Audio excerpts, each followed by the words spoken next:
अनिका, अनिका, अनिका, तुम सुन रही हो ना मेरी बात? तुम माँ बनने वाली हो अनिका। डॉक्टर की ये शब्द सुनते ही अनिका समझ नहीं पा रही थी कि वो आखिर प्रेग्नेंट कैसे हो सकती है। अभी तो उसकी शादी को 24 घंटे भी पूरे नहीं हुए थे। मिस्टर गौतम गुलेरिया, मैं समझ सकती हूँ कि आप दोनों इस वक्त परेशान होंगे, मगर आप लोग कोई भी फैसला ले उससे पहले मैं एक बात बता दूं, प्रेगनेंसी 4 महीने पार हो चुकी है, so abortion is out of question. Impossible doctor, आपसे कुछ गलती हुई है। मैं प्रेग्नेंट कैसे हो सकती हूँ? अक्सर कार की बैक सीट पर बैठने वाले गौतम आज अनिका को पीछे बैठाकर खुद ड्राइवर के साथ वाली सीट पर बैठ गए थे, मानो ऐसा करके वो अनिका को अपनी नाराजगी जता रहे हों। अनिका जानती थी कि एक बेटी होने के नाते आज उसने अपने पिता को दुनिया का सबसे बड़ा दुख दिया था, एक बिन ब्याही मां बनकर। इतना दुख उन्हें अनिका की मां के गुजरने पर भी नहीं हुआ होगा। अनिका को ऐसा लग रहा था मानो आज मनाली का हर इंसान उसे सवालिया नजरों से बस एक ही सवाल पूछ रहा हो कि कौन है इस बच्चे का बाप। लेकिन इसका जवाब तो अनिका के पास भी नहीं था। गुलेरिया हाउस ब्रिटिश के जमाने का मकान था। कहा जाता था यहाँ इंग्लैंड के अधिकारी वेकेशन मनाने आते थे, लेकिन अच्छे से मेंटेन न करने की वजह से पिछले कुछ सालों से थोड़ा बंजर सा लगने लगा था।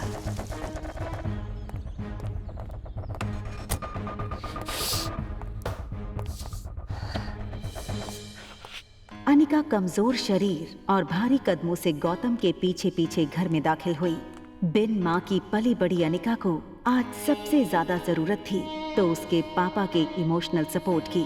मुश्किल से एक मौका मिला था हमें हमारी जिंदगी फिर से बेहतर बनाने का। नसीब वाली थी तुम जो तुम्हारी डोगरा खानदान के इकलौते वारिस कुणाल डोगरा से शादी हुई थी। You know, कितने पावरफुल लोग हैं। मनाली का सबसे पावरफुल खानदान डोगराज। हमारे सारे कर्ज, पेंडिंग कोर्ट केस, हमारी हर तकलीफ से हमें बाहर निकाला था उन लोगों। लेकिन शादी के 24 घंटे में ही तुमने हमारी जिंदगी वापस से जहन्नुम बना दी। उन लोगों को अगर तुम्हारे इस कारनामे के बारे में पता चलेगा तो पता नहीं क्या होगा। और तुम्हारी छोटी बहन कामिनी, उससे कौन शादी करेगा? भले ही वो तुम्हारी सौतेली बहन हो, लेकिन तुम्हारे इस कारनामे की वजह से उसकी भी तो बदनामी होगी।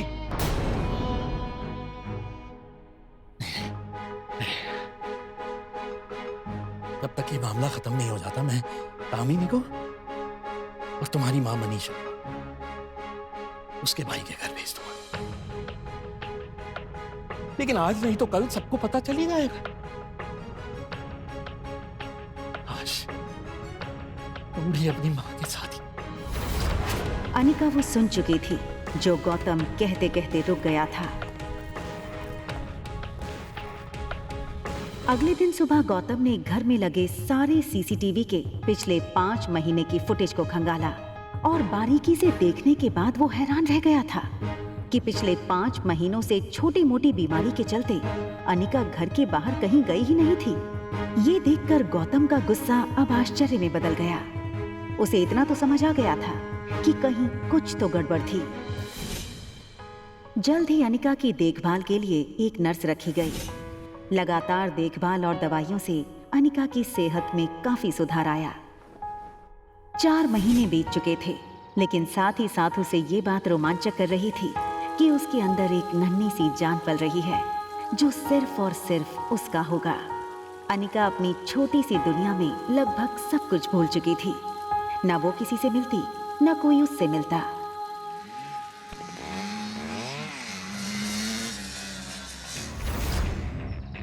अनिका ने जैसे ही लड़की को देखा, उसकी धड़कन मानो डर और टेंशन से तेज हो गई। ये लड़का और कोई नहीं बल्कि अनिका का पति कुणाल डोगरा था।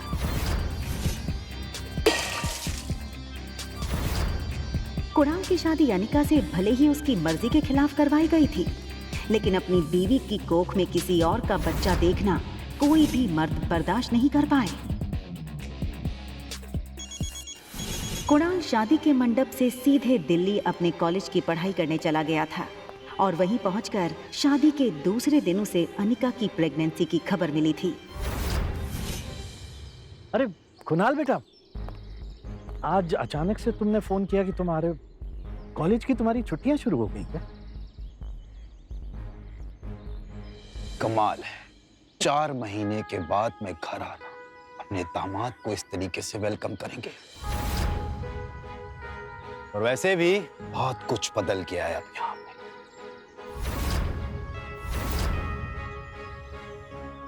आओ बेटा, अंदर चलकर बात कर। देखो कुणाल, अगर तुम इस शादी को तोड़ना चाहते हो तो मैं समझ सकता हूँ। तुम समझ सकते हो, लेकिन ये बात मेरे दादाजी नहीं समझ सकते। जबरदस्ती इसे मेरी शादी करा दी। जब जब इसको देखता हूं ना, ऐसा लगता है एक ऐसे गुनाहों की सजा मिल रही है जो गुनाह मैंने कभी किए ही नहीं। देखो इस बेशरम को कैसे खड़ी है। मैं इस शादी को नहीं मानती। ये सुनकर कुणाल और गौतम दोनों ही शॉक थे। देखो बेटा, इस वक्त अनिका की तबीयत ठीक नहीं है, इसकी बातों पर ध्यान मत दो। और रहा सवाल इस बच्चे का, तो उसके पैदा होते ही उसे अनिका से हमेशा के लिए दूर कर दिया जाएगा, मेरा यकीन कर।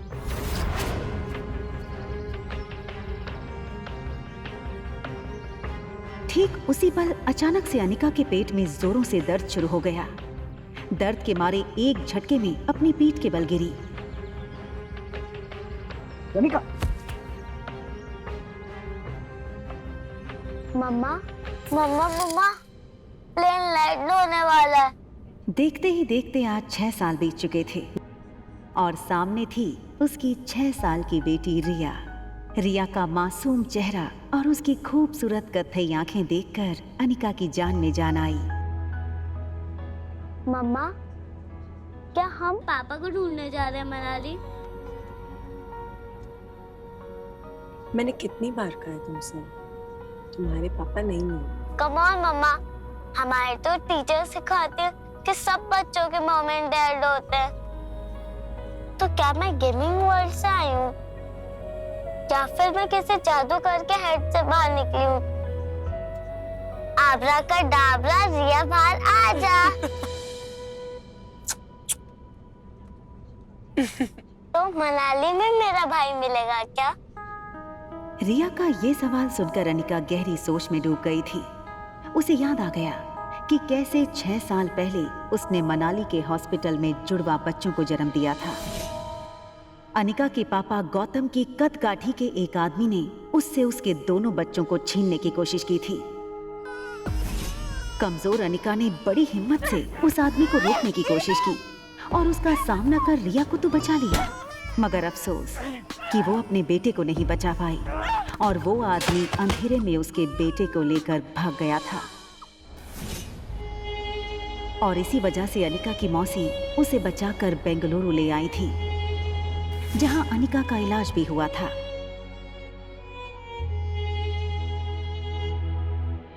हालांकि इन 6 सालों में अनिका पूरी तरह से बदल चुकी थी।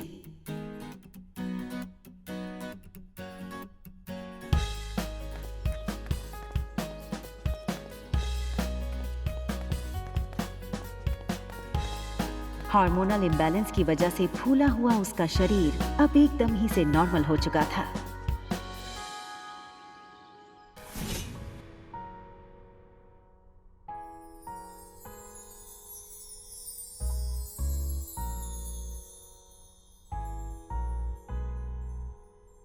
कितनी खूबसूरत लग रही हो तुम।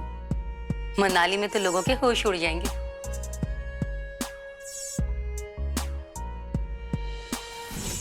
फ्लाइट अटेंडेंट हो या फ्लाइट के अन्य यात्री, सब लोग आते जाते अनिका पे एक नजर जरूर डालते। और डालते भी क्यों नहीं, शिफॉन की साड़ी में अनिका किसी भी फिल्मी एक्ट्रेस से कम नहीं लग रही थी। Excuse me, ma'am.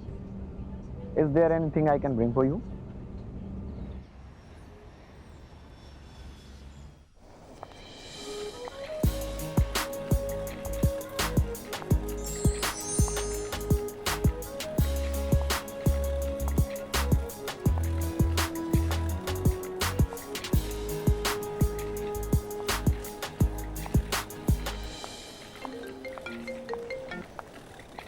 हेलो पाप। कुणाल तुम्हें लेने एयरपोर्ट आ रहा है, तुम उसके साथ सीधा घर आना। यहाँ पहुंचते ही तुम्हें 2 पेपर्स पे साइन करना है, एक डिवोर्स पेपर और दूसरा वो। इतना कहकर गौतम अटक गया और फिर कुछ सोचकर उसने आगे कहा, खैर तुम घर आओ, यहाँ पहुंचते ही मैं तुम्हें सब समझाता हूँ।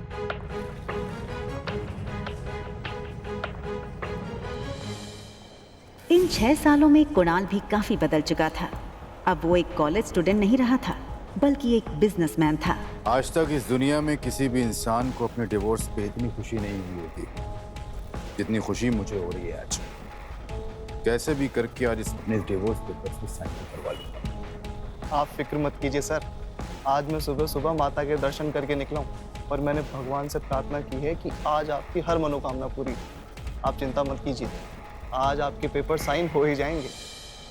अच्छा सुन, जब जब मैं उसको देखता हूं ना, मेरा मूड ऑफ हो जाता है। आज मेरा मूड अच्छा है और दिन भी, तो अपना मूड ऑफ नहीं करना चाहता हूं मैं। एक काम कर, घूम के खड़ा हो जाता हूँ। भले उसने तुझे नहीं देखा है, तेरे हाथ में जब ये बोर्ड देखेगी तो तेरे पास खुद ब खुद चली आएगी। सीधा कर ले बोर्ड को।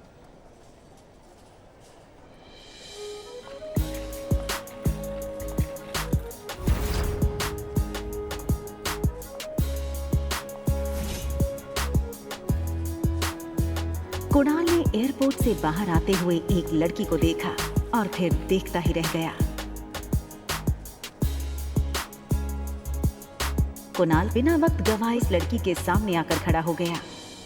अनिका एक पल के लिए सहम गई और उसे लगा कि पहले की तरह कहीं कुणाल उसकी फिर से इंसल्ट न कर दे, और इसीलिए अनिका सीधे कुणाल को थप्पड़ जड़ देना चाहती थी, मगर वो अपनी बेटी रिया के सामने कोई तमाशा नहीं करना चाहती थी। Hi miss gorgeous. अब लगता है मनाली में आप पहली बार आई, क्योंकि अगर आप पहले आई होती तो ये पॉसिबल नहीं कि आप मेरी नजर से अननोटिस होती। टैक्सी। टैक्सी की क्या जरूरत है? आप कहिए, जहां कहिए वहां मैं आपको ड्रॉप कर सकता हूं अपनी कार से। इफ यू, अरे ये छोटी सी गुड़िया कौन है? हाँ, लगता है ये आपकी छोटी बहन है।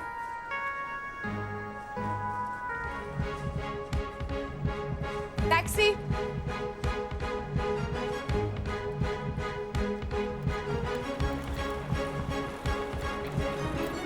टैक्सी वहां से निकलने ही वाली थी कि तभी कुणाल ने टैक्सी रोकी। आप अपना नाम तो बता दीजिए। ये सुनकर अनिका ने बिना किसी भी हाव भाव से धीरे से कहा, अनिका गुलेरिया।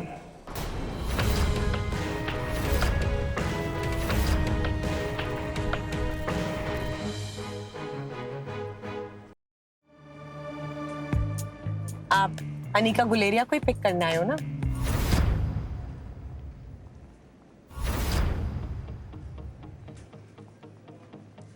अरे वो उसको मैं टैक्सी में भेज दूंगा। एक काम करिए, आप दोनों मेरे साथ मेरी कार में चलिए, मैं ड्रॉप कर दूंगा आप लोग।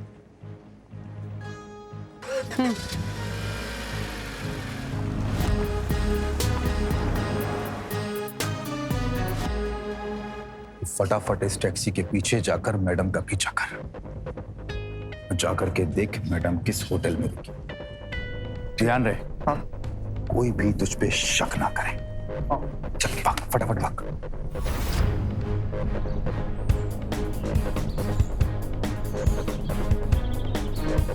अगले 1 घंटे में अनिका की टैक्सी मनाली की सबसे बड़ी 5 स्टार होटल पैराडाइज इंटरनेशनल में दाखिल हुई।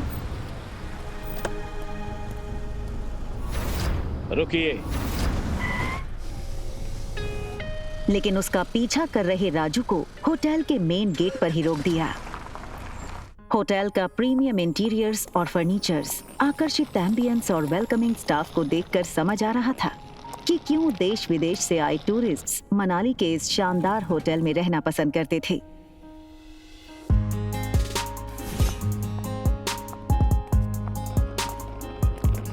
इस टूर पे में 2 ही रूम्स हैं। जी मैम, इस टॉप फ्लोर पे सिर्फ 2 ही लग्जरी अपार्टमेंट्स हैं। एक आपका और दूसरा हमारे होटल के मालिक रोहित मारवा सर का है। प्रेसिडेंशियल स्वीट एक काफी लग्जूरियस अपार्टमेंट था।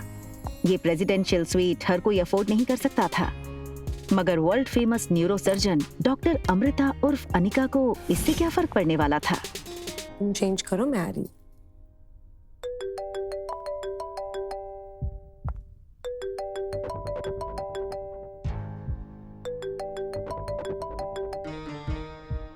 Hello Anika, what kind of behaviour is this? Kunal 2 घंटों से एयरपोर्ट पर तुम्हारा इंतजार करता रहा, तुम उसके साथ आई क्यों नहीं? कहाँ हो तुम? आ रही हूँ मैं। अनिका और उसके पिता गौतम के रिश्तों में दरार की वजह गौतम खुद था। 6 साल पहले गौतम ने अनिका से मुंह फेर लिया था और उसकी बेटी रिया को अपनाने से मना कर दिया था। इन 6 सालों में गौतम ने कभी भी अनिका को याद नहीं किया और आज उससे डिवोर्स पेपर साइन करने के लिए बार बार कॉल किए जा रहे हैं। लेकिन डिवोर्स पेपर के साथ साथ गौतम अनिका से कुछ और भी चाहता था। लेकिन क्या? तभी अनिका के फोन पर उसकी असिस्टेंट राजलक्ष्मी का फोन आया। हेलो मैडम, आशा करती हूँ आपकी फ्लाइट सेफ और कंफर्टेबल रही होगी और आपकी नींद भी पूरी हुई होगी। अब ये बताओ, एक्टिंग करने के लिए फोन किया या कोई नई बात बताने के लिए? अरे फिर से वो बिजनेस टाइकून रोहित मारवा का मेल आया था। वो अपनी दादी माँ का इलाज देश की सबसे बड़े न्यूरोसर्जन डॉक्टर अमृता यानी आपसे करवाना चाहता है। इस वक्त तो मनाली में ही है।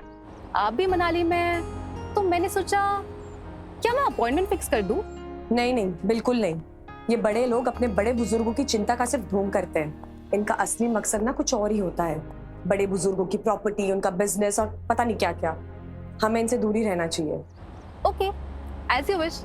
वैसे एक बात बता दूं, मैंने सुना है कि रोहित मारवा की पर्सनालिटी काफी डैशिंग है।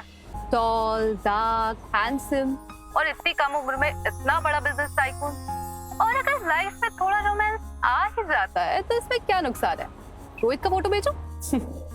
अगर ऐसा ही है तो एक काम करो, तुम ही उसे डॉक्टर अमृता बनकर मिल लो। कि डॉक्टर अमृता के चेहरे को यहाँ कोई नहीं जानता। यहाँ मैं सिर्फ अनिका गुलेरिया हूँ।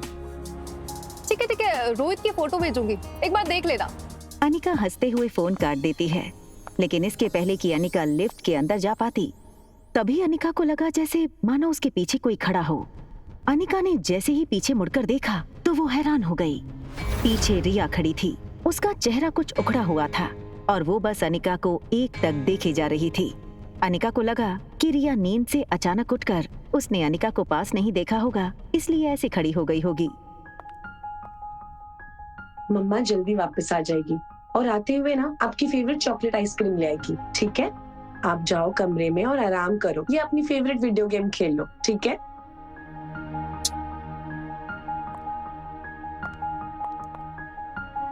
सीधा कमरे में ही जाना, okay? Mama loves you and she will miss you a lot. बाहर जाने की जल्दी में अनिका एक बात भूल रही थी कि उसने अपने कमरे का दरवाजा बाहर से बंद किया था। फिर भी रिया रूम से बाहर कैसे आ गई थी? तभी एक टॉल और हैंडसम आदमी होटल के टॉप फ्लोर के कॉरिडोर में तेजी से चलता हुआ आता है। ये आदमी था मारवा इंडस्ट्रीज का सीईओ रोहित मारवा।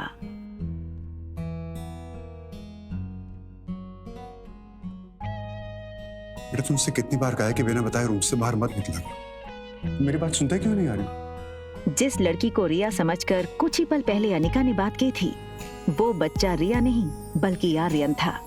रोहित मारवा का इकलौता बेटा आर्यन, मारवा इंडस्ट्रीज का इकलौता वारिस।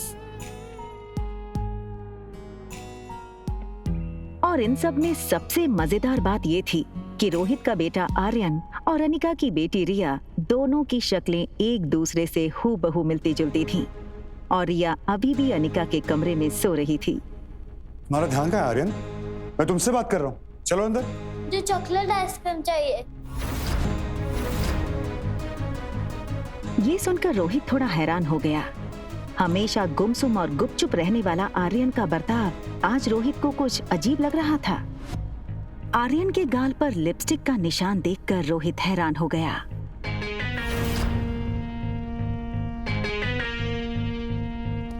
रोहित ने तुरंत सिक्योरिटी चीफ को फोन करके उसके रूम के बाहर का सीसीटीवी फुटेज तुरंत मंगवाया।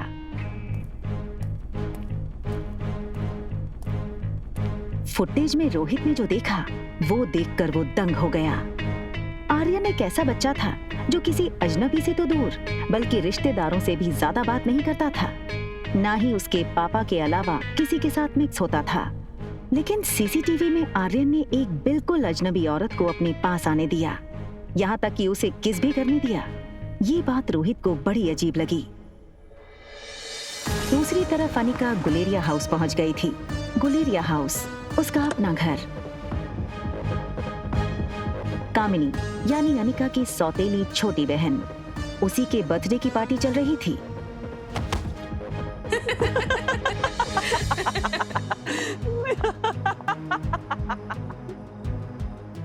जैसे ही उस लड़की को अनिका ने देखा, उसे याद आया कि वो लड़की उसकी बुआ की बेटी प्रीति है। अगले साल मिस हिमाचल बनोगी और उसके बाद मिस इंडिया। क्या तुम अभी भी कहोगी कि तुम्हारी अनिका दीदी मुझसे ज्यादा खूबसूरत है? हाँ, अनिका दी सबसे ज्यादा सुंदर है। अच्छा, तो एक काम करते हैं, वोटिंग करते हैं। तो आप लोग वोट करोगे ज्यादा खूबसूरत कौन है, ठीक है? ये बात कहकर कामिनी ने अपने एक दोस्त से सिगरेट जलाने का लाइटर लिया और उससे अनिका की फोटो जला दी।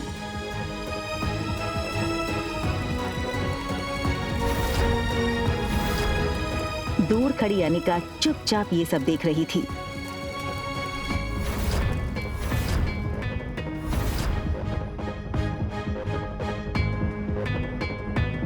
सो गाइस, आप वोटिंग के साथ तैयार हैं? तो बताओ मुझे कितने वोट? कामिनी, कामिनी, कामिनी, कामिनी, कामिनी, कामिनी, कामिनी, कामिनी। बेचारी प्रीति, सारे वोट्स तो मुझे ही मिल गए और तुम हार गई।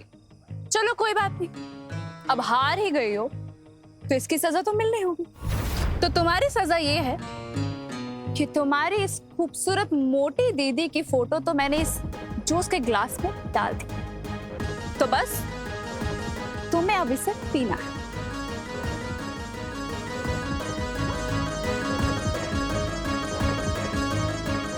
दिन माँ की अनिका को बचपन में साक्षी बुआ से ही माँ का प्यार मिला था और प्रीति मानो अनिका की कजन नहीं बल्कि सगी छोटी बहन हो। अनिका दी, हाँ?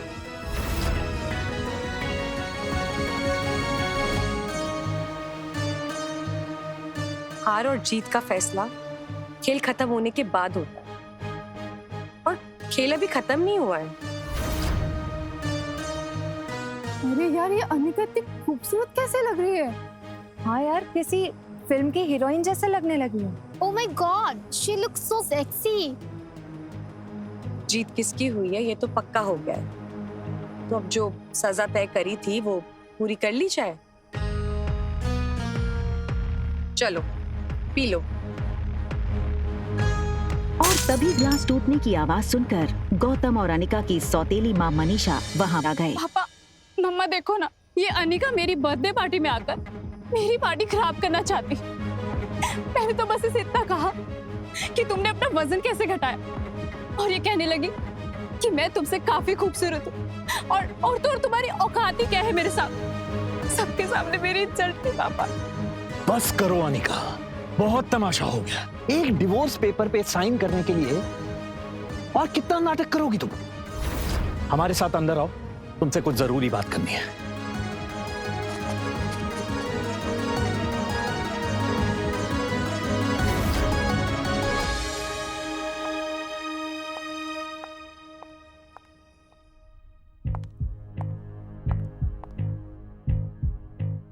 छह साल बाद अपनी बेटी से मिलने की कोई भी खुशी न जताते हुए वो सीधे मुद्दे की बात करना शुरू करते हैं।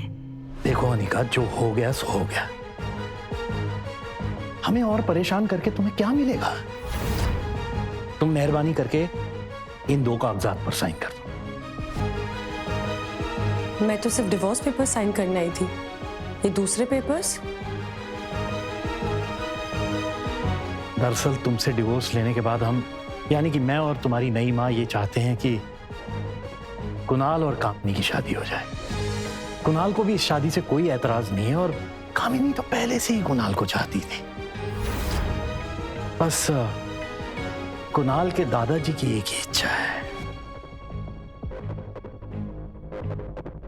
दरअसल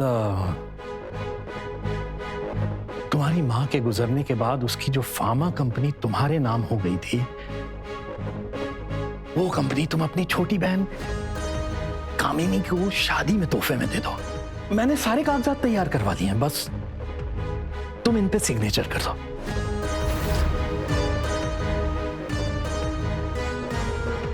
वो कभी सोच नहीं सकती थी कि डोगरा खानदान के साथ रिश्ता बनाए रखने के लिए उसके पापा इतना नीचे गिर सकते हैं।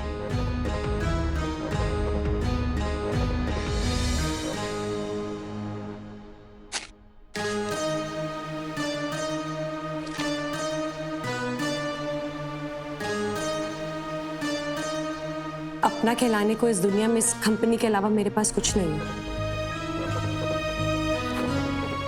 माफ कर दीजिएगा, लेकिन ये कंपनी मैं आपको नहीं दे सकती।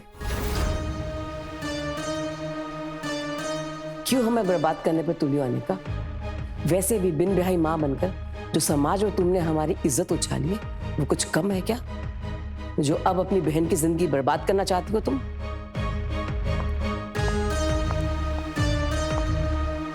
तुम्हें क्या लगता है कि अगर तुम कंपनी मेरे नाम नहीं करोगी तो कुणाल मुझसे शादी नहीं करेगा? वह है मैं तुम्हारा। कुणाल मुझसे शादी इसलिए करना चाहता है क्योंकि वो मुझे पसंद करता है, ना कि तुम्हारी उस फैक्ट्री के लिए, जैसे उसे तुम्हारे साथ करनी पड़ी। लेकिन तुम ये सब नहीं देख सकती हो क्योंकि तुम मुझसे बचपन से ही चलती हो। कौन किससे जलता है ना, इसका नमूना तुम बाहर देख चुकी हो। बचपन में अनिका का फायदा हर कोई उठा ले जाता था। आज अनिका को इस तरह सबके अरमानों पर पानी फेरता हुआ देख सब लोग गहरे शौक में थे। समझती क्या हो अपने आप को?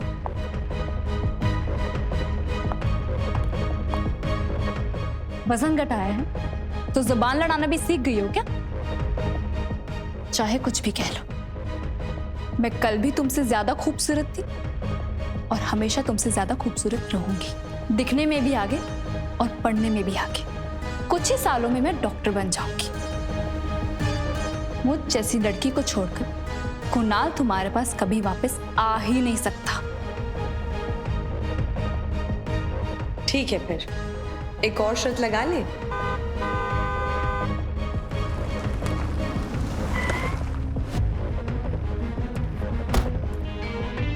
2 घंटा इसने मुझे एयरपोर्ट पे वेट कराया। अनिका, कहाँ हो तुम?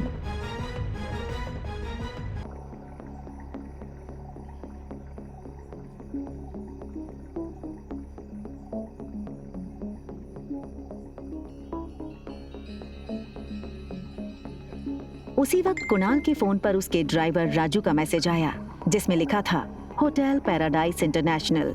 मैसेज पढ़कर कुणाल के चेहरे पर तुरंत ही एक स्माइल आ गई।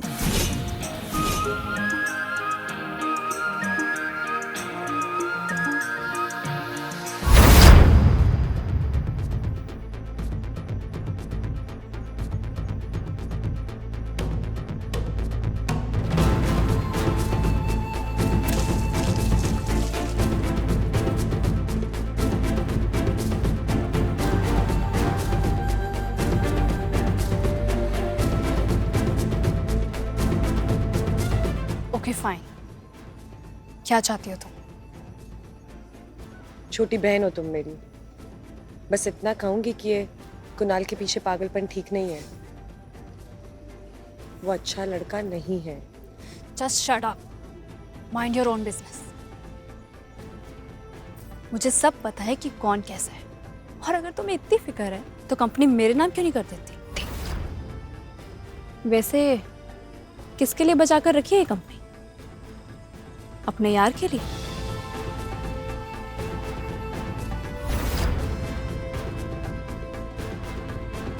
अनिका गुस्से में निकल गई।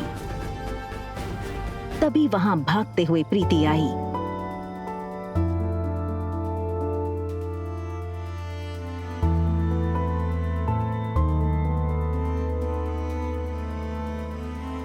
अनिका ने प्यार से प्रीति के गाल पर हाथ फेरा और फिर चली गई।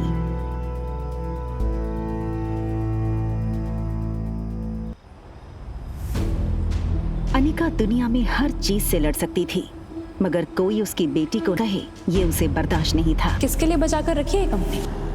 लेकिन इसके साथ ही उसके पास इस बात का भी कोई जवाब नहीं था कि रिया का बाप था कौन। अनिका आज तक उसकी जिंदगी की इस सबसे बड़ी पहेली को सुलझा नहीं पाई थी।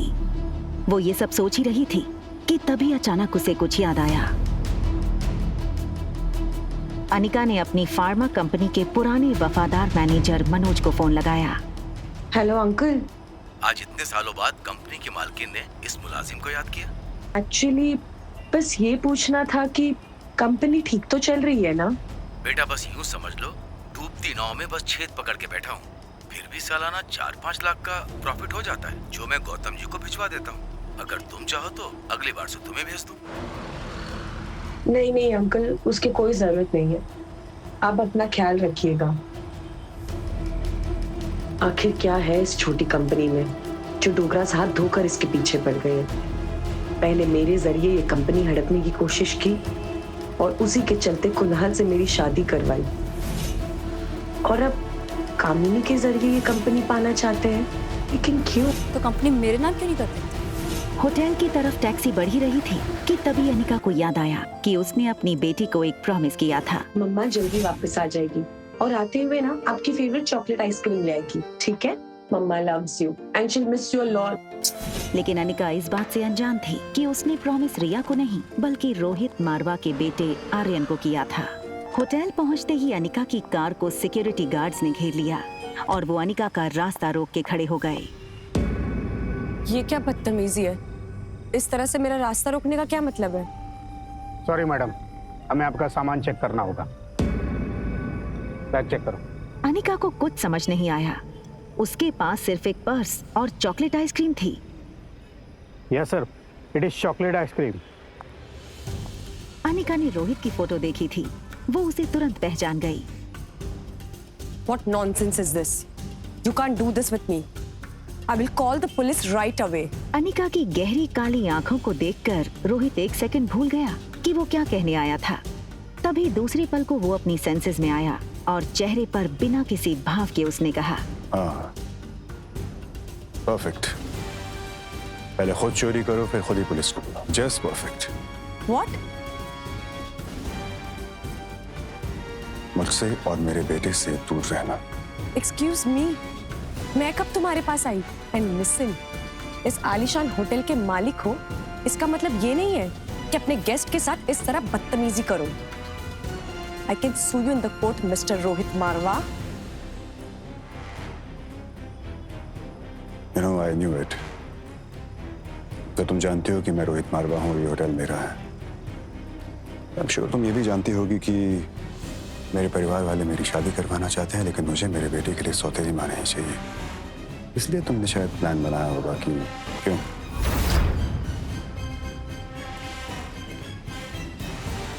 Just stay away from my son. Right?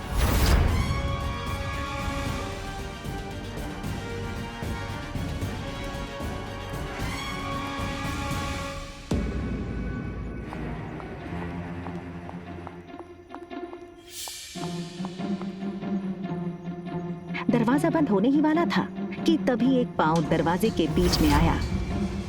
ये लड़का और कोई नहीं बल्कि रोहित मारवा का कजन भाई सनी था। Think something out of the box. आप ही की तरह काफी लड़कियां पहले भी कोशिश कर चुकी हैं, ये तरीका भी पहले अपना चुकी हैं, लेकिन जो मेरे भैया है ना, वो बहुत स्ट्रिक्ट है। वो किसी से मिलते ही नहीं है और ना ही उनसे या फिर आर्यन से कोई मिल सकता है,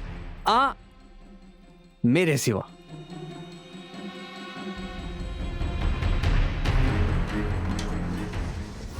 दूसरी तरफ गुलेरिया हाउस में पार्टी लगभग खत्म हो गई थी।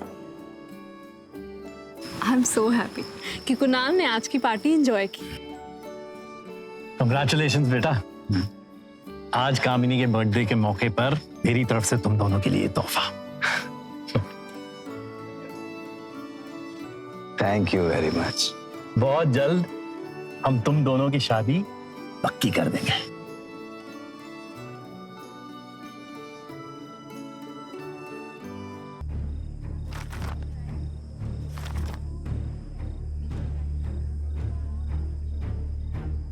ये क्या है? ये सिर्फ डिवोर्स पेपर्स है। कंपनी के पेपर्स कहाँ हैं? ये हो सकती है शादी। कंपनी के पेपर्स अगर नहीं मिले तो मेरे घर वाले इस शादी के लिए नहीं मानेंगे और ना ही मैं। रखिए, चलो।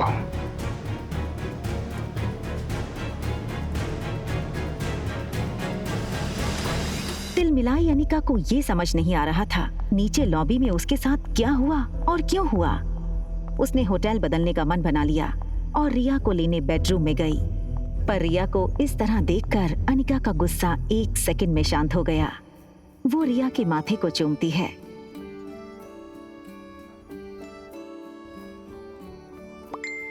तभी उसके फोन में एक नोटिफिकेशन आया।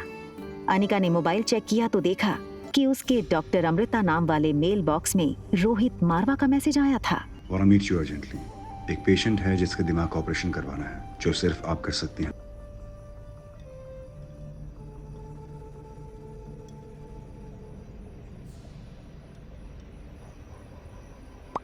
दिमाग का इलाज पहले आपको करवाना चाहिए।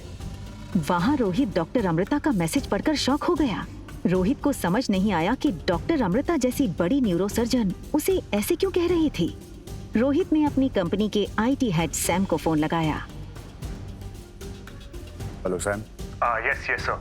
Is there anything I can do for you sir? Yes, मेरे ऑफिशियल मेल अकाउंट पर अभी डॉक्टर अमृता का मेल आया है। पता करो वो मेल की लोकेशन कहाँ है। बस गिव मी सम टाइम। या सन। भैया जल्दी आइए, आर्यन को कुछ हो गया है।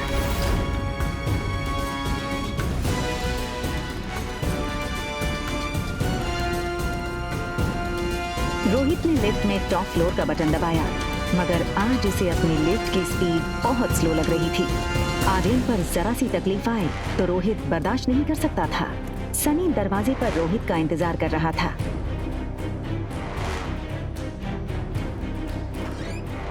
आर्यन गहरी नींद में था और वो नींद में एक ही चीज बोले जा रहा था, मम्मा चॉकलेट आइसक्रीम, मम्मा चॉकलेट आइसक्रीम। रोहित के लिए ये चीज बहुत शॉकिंग थी। रोहित ने आर्यन को माँ और बाप दोनों का प्यार दिया था, फिर आज ये अचानक आर्यन नींद में अपनी माँ को क्यों याद कर रहा था। ब्रो,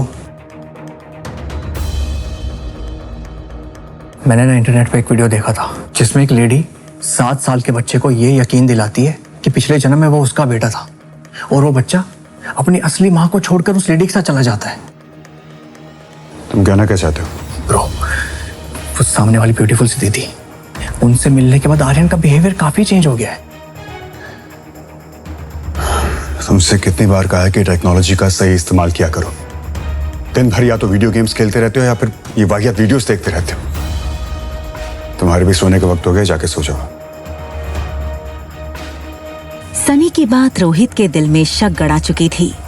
क्या सचमुच वो लड़की आर्यन के इमोशंस के साथ खेलकर उस तक पहुंचना चाहती थी, या वो सिर्फ एक कोइंसिडेंस था। एक तरफ आर्यन के मुंह से मम्मी सुनकर रोहित परेशान था और दूसरी तरफ अनिका सोच रही थी कि आखिर उसके खोए हुए बेटे को कैसे ढूंढे, किससे मदद मांगे। इन 6 सालों में अनिका ने सारे गुमशुदा बच्चों की पूरी जानकारी इकट्ठा की हुई थी। अनिका उस इंसान तक पहुंचना चाहती थी जिसने उसके बेटे को हॉस्पिटल से किडनैप किया था, लेकिन कोई भी सुराग उसके हाथ नहीं लग रहा था।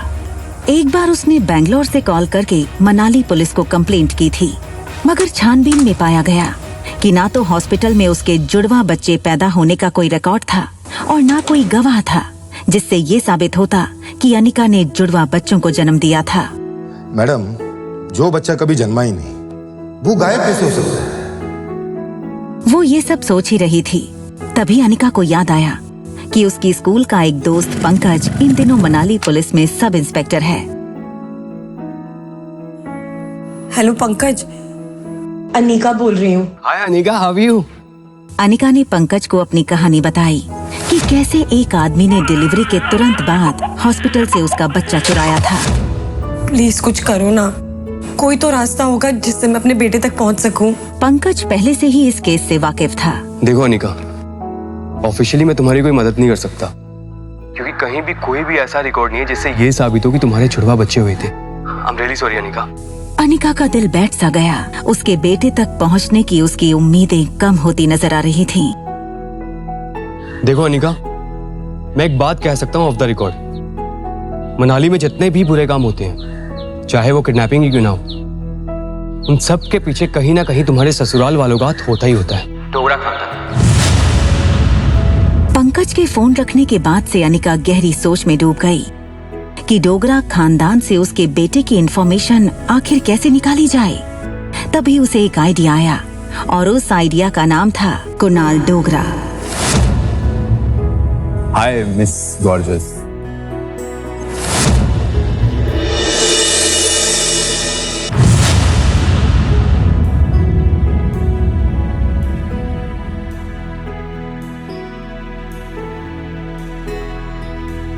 रिया अभी अपनी गेम में इतनी इन्वॉल्व थी कि उसके पास क्या चल रहा है उसकी कोई खबर ही नहीं थी। देखो बेटा, मम्मी 2-3 घंटे में आ जाएगी। अगर किसी भी चीज की जरूरत पड़े ना तो होटल के रूम सर्विस को कॉल कर देना। ओके? Bye bye. रिया छोटी थी लेकिन अपनी उम्र के बच्चों से काफी ज्यादा स्मार्ट थी। उसको अक्सर अकेली रहने की आदत थी।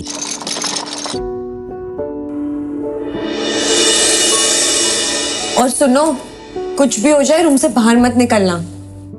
हमारे रूम के सामने ही ना एक छोटा पागल और एक बड़ा पागल रहता है, ठीक है? नहीं जाऊंगी। Love you. Bye bye.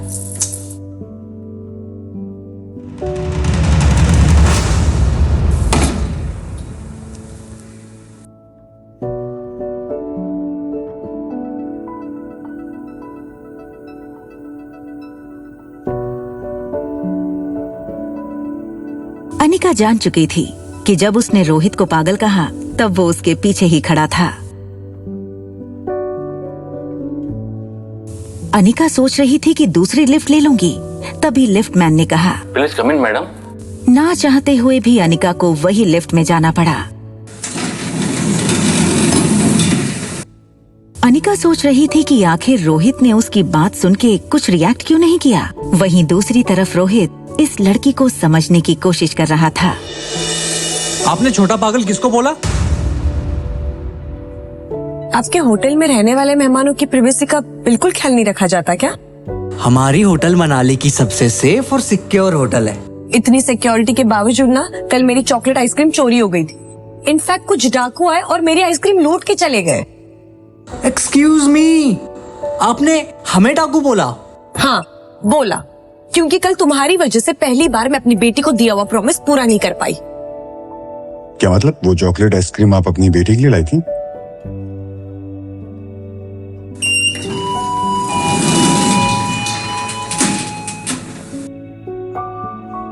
Anika Rohit के अचानक बदले तेवर को देखकर थोड़ी सोच में पड़ गई। उसने कुछ देर रोहित को देखा और फिर लिफ्ट से निकल गई। मुझे लगता है हम इस लड़की के बारे में गलत सोच रहे थे। वो आइसक्रीम उसने अपनी बेटी के लिए मंगाई थी। No bro, I am telling you, ये लड़की जैसी दिखती है ना वैसी है नहीं। देखा नहीं जाने से पहले कैसे देख रही थी तुम्हें? होटल लॉबी से बाहर निकलते हुए अनिका इस बात से बिल्कुल बेखबर थी कि एक बहुत बड़ा सरप्राइज उसका इंतजार कर रहा था। उसका एक्स हस्बैंड कुणाल डोगरा। कुणाल सुबह से वेटिंग एरिया में अनिका का ही इंतजार कर रहा था, लेकिन उसको देखते ही उसने बहाना बनाते हुए कहा, व्हाट अ सरप्राइज। देखिए ना, मैं यहाँ पे किसी से मिलने आया था और किसे पता था कि आप मिल जाएंगी।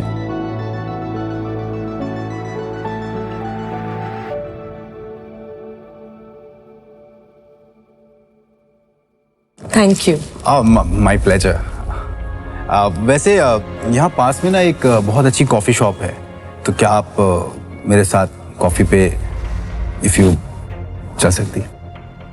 अनिका ने हाँ कर दी। कुणाल को अपनी लक पर विश्वास नहीं हो रहा था। That's great.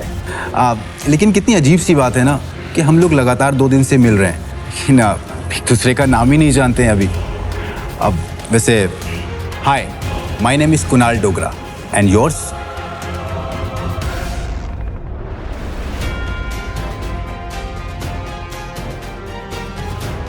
Ragini. Pleasure to meet you miss Ragini.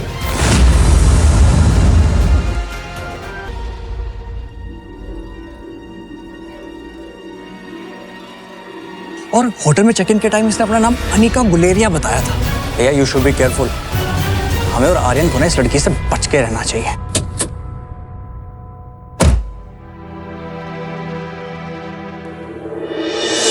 सारे रास्ते अनिका ने सिर्फ कुणाल की बातें सुनी थी, लेकिन वो मन ही मन सोच रही थी कि वो कुणाल से अपने बच्चे के बारे में कैसे पूछे। Please coffee. अब वैसे मैं सोच रहा था कि आपकी जो छोटी बहन है उनमें और आप में काफी एज डिफरेंस लगता है। वो होंगी 6-7 साल की, आप 21-22। काफी जानकारी है आपको मेरे बारे में। हाँ मतलब वैसे कुछ जानकारी मैंने भी आपके बारे में इकट्ठा की हुई है। अच्छा जी।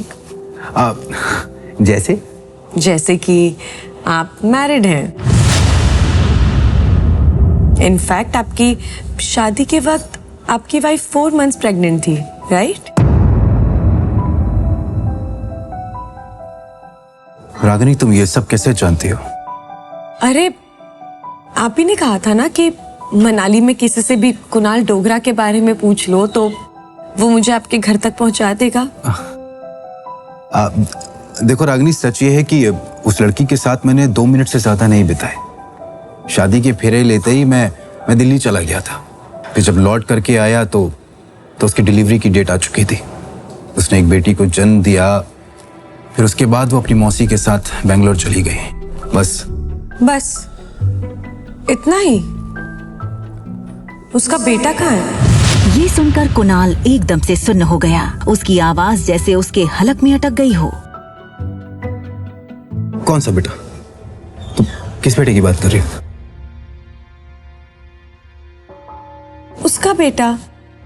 उस लड़की ने जुड़वा बच्चों को जन्म दिया था ना? तो लड़का कहाँ है? कुणाल चौंका तो था ही, लेकिन साथ ही उसको हल्का सा शक हुआ कि रागिनी इस तरह अनिका के बारे में क्यों पूछ रही है। और तभी अनिका बात घुमाते हुए बोली, ऑनेस्टली मैं किसी ऐसे से दोस्ती नहीं कर सकती जो अपनी लाइफ की बातें मुझसे छुपाए। I am really sorry.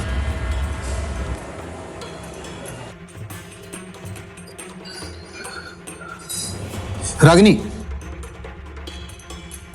मैं बताता हूँ। क्या आज अनिका को अपने खोए हुए बेटे के बारे में पता चल जाएगा? अनिका की धड़कनें तेज हो चुकी थीं। पिछले 6 सालों से अनिका को बस इसी पल का इंतजार था कि कहीं से उसके बेटे की कोई खबर मिले। एक बेटे को अपनी माँ के साथ देखकर अनिका को अपने खोए हुए बेटे की याद आ गई और वो चाहकर भी अपने आंसुओं को रोक नहीं पाई। लेकिन फिर अपने आंसुओं को छुपाने के लिए तुरंत अनिका ने पर्स से सनग्लासेस निकाले और पहन लिए। मुझे रागिनी को रोकना होगा। देखो रागिनी, मैं सच में नहीं जानता हूँ कि वो बच्चा इस वक्त कहाँ पे है, लेकिन ये जरूर जानता हूँ कि अनिका के पापा गौतम ने उसे किडनैप किया है। ये सुनकर अनिका पूरी तरह से टूट चुकी थी। उसे शक तो था कि उसके पापा उसके बेटे की किडनैपिंग के पीछे थे, मगर आज कुणाल के मुंह से ये सुनकर उसे यकीन भी हो गया। वो समझ नहीं पा रही थी कि उसके पापा ने आखिर ऐसा क्यों किया। और रहा सवाल इस बच्चे का, तो उसके पैदा होते ही उसे अनिका से हमेशा के लिए दूर कर दिया जाएगा। मेरा यकीन कर। रागिनी, तुम इतना नर्वस क्यों हो रही हो? और तुम्हें इन सब बातों से क्या लेना देना? क्यों परेशान हो रही हो तुम? मैं इतनी जल्दी किसी से दोस्ती नहीं करती, और जब तक उनके बारे में पूरी इंफॉर्मेशन ना मिल जाए ना, मैं दोस्ती नहीं करती। अब तो मिल गई, तो दोस्ती का हाथ बढ़ा दो। अनिका के लिए अब कुणाल किसी काम का नहीं था, क्योंकि वो जानती थी कि कुणाल उसे उसके बेटे तक नहीं पहुंचा सकता। इतनी आसानी से नहीं, तुम्हें थोड़ा और इंतजार करना पड़ेगा। कोई बात नहीं,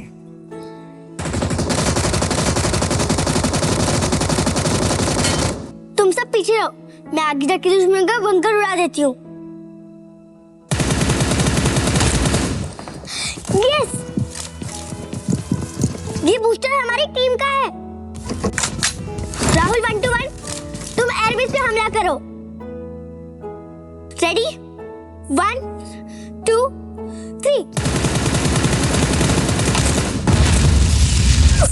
हम जीत गए। हमेशा की तरह रिया की टीम जीत गई। गेमिंग की दुनिया में रिया स्वीट एंजल के नाम से मशहूर थी। हालांकि उसने अपनी गेमिंग आईडी में कोई फोटो नहीं डाली थी। वो नहीं चाहती थी कि लोग उसकी उम्र देखकर उसे जज करें। कई लोगों को तो लगता स्वीट एंजल कोई बहुत बड़ी इंजीनियर या कंप्यूटर जीनियस होगी। रिया पर अब इन मैसेजेस की वाहवाही का असर नहीं होता था, क्योंकि अब ये सब कुछ उसके लिए बहुत आम बात थी। स्वीट एंजल के नाम से खेल रही रिया मॉर्टल फाइट गेम की वर्ल्ड चैंपियन थी।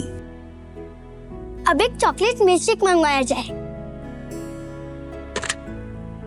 हमारे रूम के सामने ही ना एक छोटा पागल और एक बड़ा पागल रहता है। रिया वैसे तो बड़ी अच्छी बच्ची थी, मगर थी काफी शरारती। वो उन बच्चों में से थी जिन्हें कोई बात करने से मना करो तो वो ये जानने के लिए बहुत उत्सुक होते हैं कि आखिर ऐसा क्या है कि बड़े उन्हें वो चीज करने से मना करते हैं। 2 4 0 1, छोटा पागल।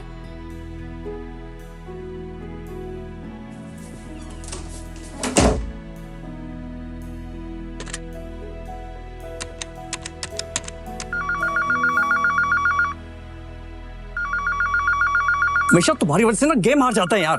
ज्यादा से ज्यादा स्वीट एंजल की गेम को फॉलो किया करो ताकि तुम लोग भी कुछ सीख सको। हद है यार तुम लोगों की।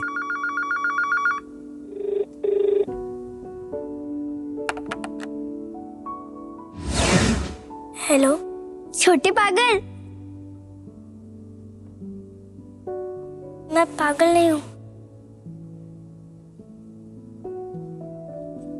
तुम्हें ये बात मेरे टीचर ने बताई क्या? अच्छा, तो तुम्हारी टीचर भी ये बात जानती है क्या? तुम स्कूल जाती हो? ऑफ कोर्स, हर बच्चा स्कूल जाता है। तुम नहीं जाते क्या? मैं स्कूल जाता था जब हम पूरी फैमिली के साथ रहते थे। फिर डैड मुझे यहाँ लेकर आ गए। ये होटल डैड की है और अब हम इस होटल में ही रहते हैं और ट्यूशन टीचर भी यहीं आती है मुझे पढ़ाने। स्कूल नहीं जाते, होटल को अपना घर बना रखा है। अच्छा एक बात बताओ, तुम्हारा कोई फ्रेंड है यहाँ पर?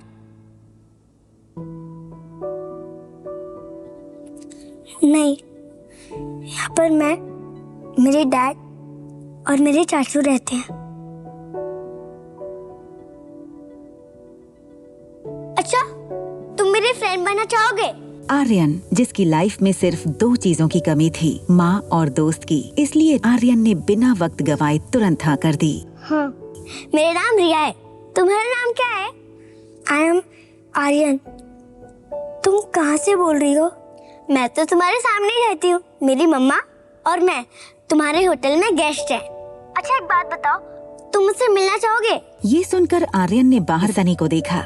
उसे लगा कि सनी तो अपनी ही प्रॉब्लम से परेशान है। मगर कैसे? मेरे डैड मुझे अकेले बाहर नहीं आने देंगे। तुम बच्चे हो क्या? हाँ, मैं मम्मा को बोल देती हूँ कि मुझे पिज्जा खाना है, इसलिए मैं नीचे जा रही हूँ और जब मम्मा आएगी तब तुम भी उनसे मिल लेना। ओके, अब मैं रखती हूँ फोन और 15 मिनट के बाद नीचे लॉबी में आ जाना। बाय। पर हम एक दूसरे को पहचानेंगे कैसे?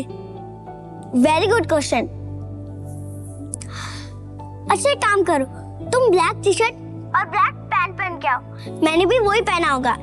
हमारी ड्रेस से हम एक दूसरे को पहचान लेंगे। Okay bye.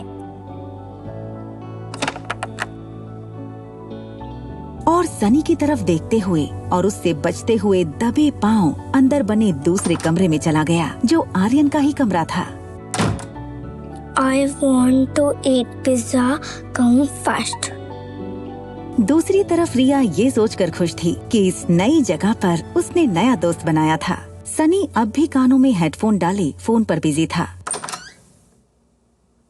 आर्यन में इतनी हिम्मत पहले कभी नहीं आई थी। उसे पता था कि अगर रोहित को पता चला तो बहुत स्ट्रिक्ट पनिशमेंट मिल सकती है, मगर नए दोस्त और बाहर पिज्जा की लालच से उसे रिस्क उठाने की हिम्मत मिली। अपने रूम के बाहर अकेले कदम रखते ही आर्यन का कॉन्फिडेंस और बढ़ गया। आर्यन की नजर सामने वाले स्वीट 2402 पर पड़ी। उसे लगा प्लान में थोड़ा चेंज होना चाहिए, क्यों ना वो और उसकी नई दोस्त यहीं से साथ चले। तभी लिफ्ट खुलने की आवाज आई। आर्यन का दिल डर के मारे जोर जोर से धड़कने लगा। उसने सोचा कि अगर रोहित ने उसे इस तरह रूम के बाहर देख लिया तो पता नहीं क्या होगा।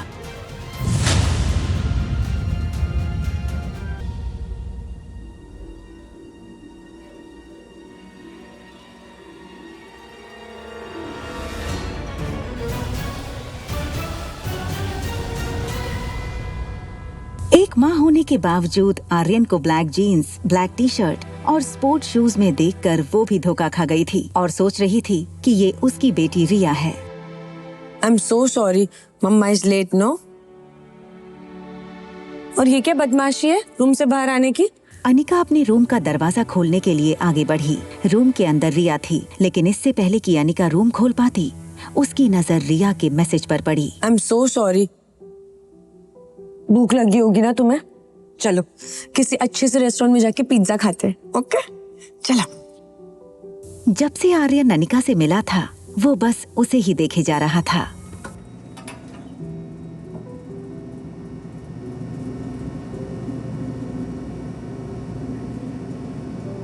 अनिका का स्पर्श, उसका प्यार देखकर आर्यन को ऐसा लगा जैसे कि अगर उसकी माँ होती तो उसे ऐसा ही प्यार करती।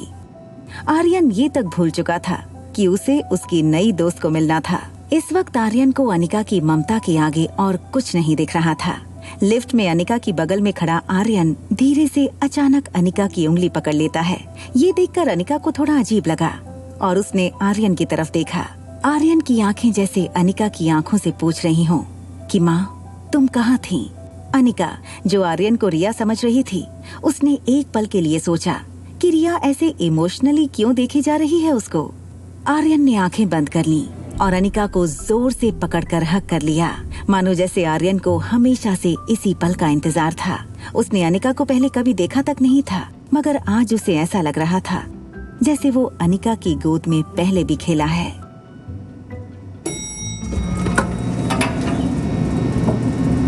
रोहित और अनिका की नजरें एक दूसरे से मिली, लेकिन दोनों में से किसी ने कुछ नहीं कहा। आर्यन का सर अनिका के कंधों पर झुके होने के कारण रोहित को आर्यन का चेहरा नहीं दिखा।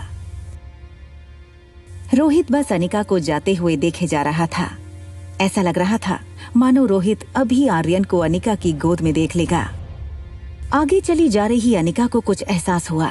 उसने पलटकर रोहित की तरफ देखा तो पाया कि रोहित उसे ही देखे जा रहा था। सर, रोहित को अपने आप पर गुस्सा आ रहा था। उसे लगा कहीं अनिका को गलत सिग्नल ना मिले। तभी लिफ्ट के बाहर से कोई हलचल ना होने के कारण रोहित को लगा कि अनिका अब चली गई होगी। कंफर्म करने के लिए उसने लिफ्ट के बाहर सर निकालकर चेक किया तो देखा कि अनिका अब भी वहीं खड़ी थी।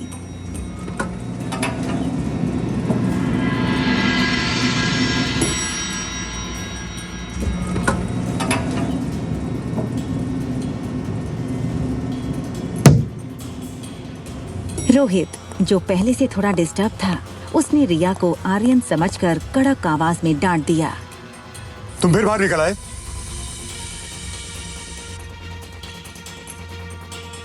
तुम्हें कितनी बार मना किया रूम से बाहर निकलने के लिए?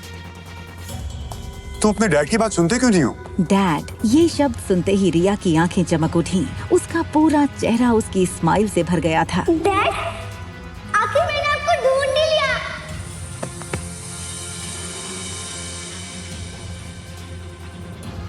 रोहित गुमसुम और चुपचाप रहने वाले आर्यन का ऐसा मस्ती भरा रूप देखकर हो गया था हैरान। दूसरी ओर अनिका भी मस्ती करने वाली रिया को इस तरह गुमसुम देखकर हो गई थी परेशान। बच्चों की अदला बदली से अनिका और रोहित आखिर कब तक रहेंगे अनजान?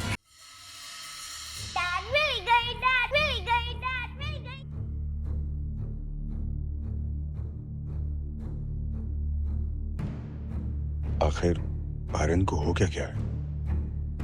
इससे पहले तो इसने कभी ऐसा बिहेव नहीं किया था।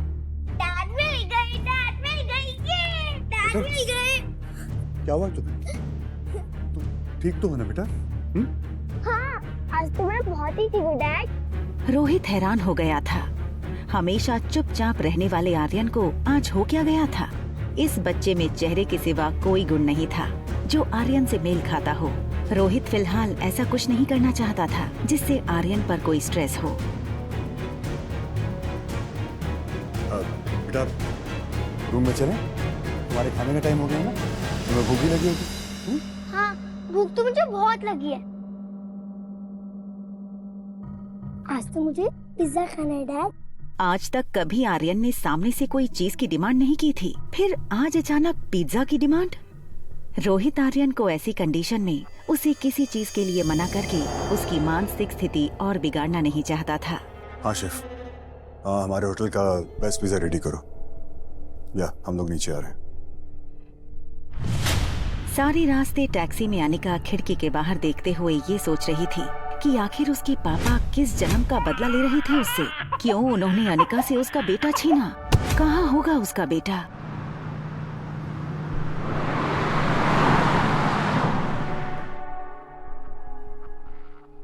चलो गेम टाइम ओवर, टैब लाओ। रेस्टोरेंट पहुंचने के बाद अनिका को ये रियलाइज हुआ कि रिया ना तो गेम खेल रही थी ना तो कुछ बोल रही थी। वो बस अनिका को देखे जा रही थी।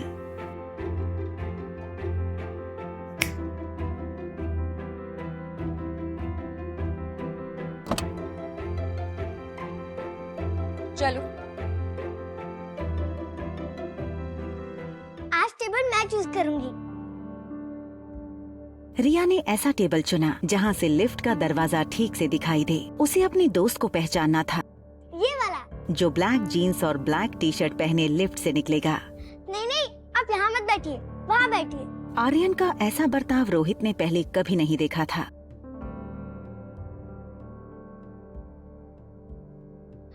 ये पिज्जा! रोहित को ऐसे टेबल मैनर्स बिल्कुल पसंद नहीं थे। उसने आर्यन को हमेशा सिखाया था कि नैपकिन गले और गोद में लगाकर फोर्क और नाइफ से खाना चाहिए, मगर आज उसे आर्यन को बड़े प्यार से संभालना था, इसलिए वो कुछ नहीं बोला। एक तरफ रोहित को लग रहा था कि आर्यन के दिमाग पर जरूर किसी बात का असर हुआ है, तो दूसरी ओर अनिका रिया के टेबल मैनर्स को देखकर इम्प्रेस हो रही थी। लेकिन अनिका इस बात से अनजान थी कि जिसे वो रिया समझ रही थी वो दरअसल रोहित का बेटा आर्यन है।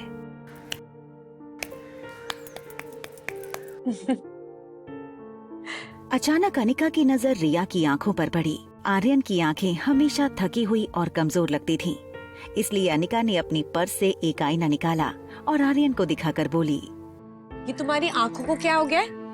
ये देखो, ये सारा दिन ना गेम खेल खेल के ही होता है। Why don't you listen to your mom? Mom, I will listen to you. हमेशा बिंदास रहने वाली रिया को इतना शांत देखकर अनिका को उसकी चिंता हुई। अनिका उसके जवाब से संतुष्ट नहीं थी। उसे पता था कोई तो बात है जो हमेशा मस्ती में रहने वाली रिया आज इतनी शांत थी। Is everything all right? अगर सब कुछ ठीक है तो फिर ये आंखें इतनी थकी थकी सी क्यों है? इतनी छोटी सी हो गई हैं। और आज इतने चुप से क्यों हो? I am fine. In fact, आज मैं बहुत खुश हूँ mom. Can I call you mom?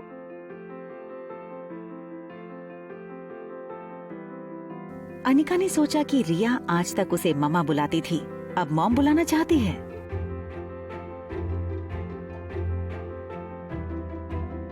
तुम मम्मा बोलो या मॉम बोलो, हूँ तो मैं तुम्हारी माँ। सचमुच? I love you mom.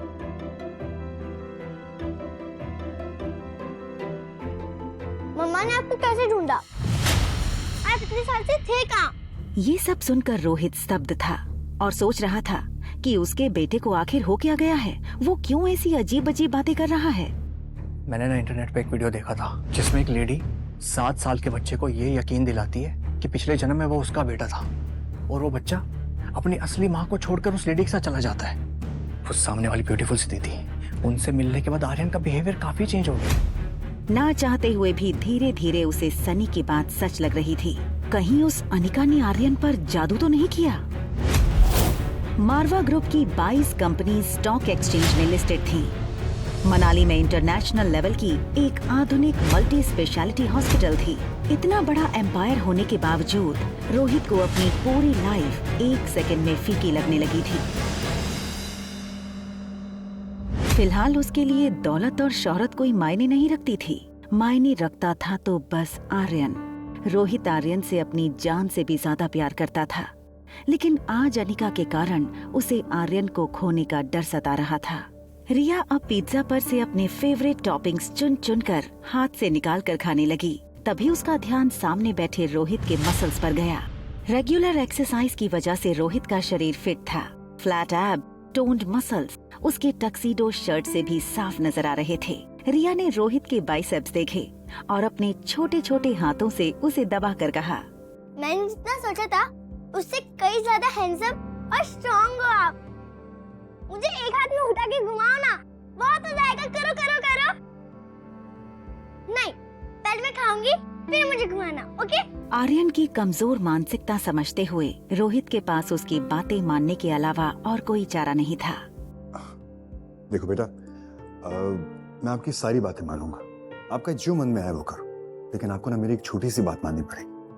वो जो शातिर औरत है ना जो 2402 में रहती है, बस उसकी बात मत सुन, ओके? आप ऐसे वर्ड कैसे यूज कर सकते हैं? आप भूलिए मत, वो मेरी मम्मा है। मुझे लगता है अब हमें जाना चाहिए। लगता नहीं, अब मेरा फ्रेंड आएगा। और हाँ, तब तक मैं आपसे बात नहीं करूंगी जब तक आप मेरी मम्मा को सॉरी नहीं बोलोगे। बेटा, बेटा मेरी बात सुनो, बेटा।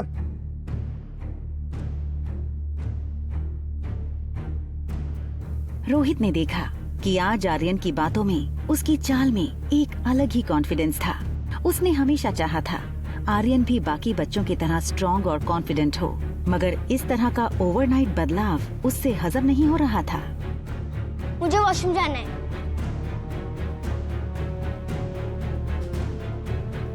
वेट, आप अंदर नहीं आ सकते। आप जानते हैं ना?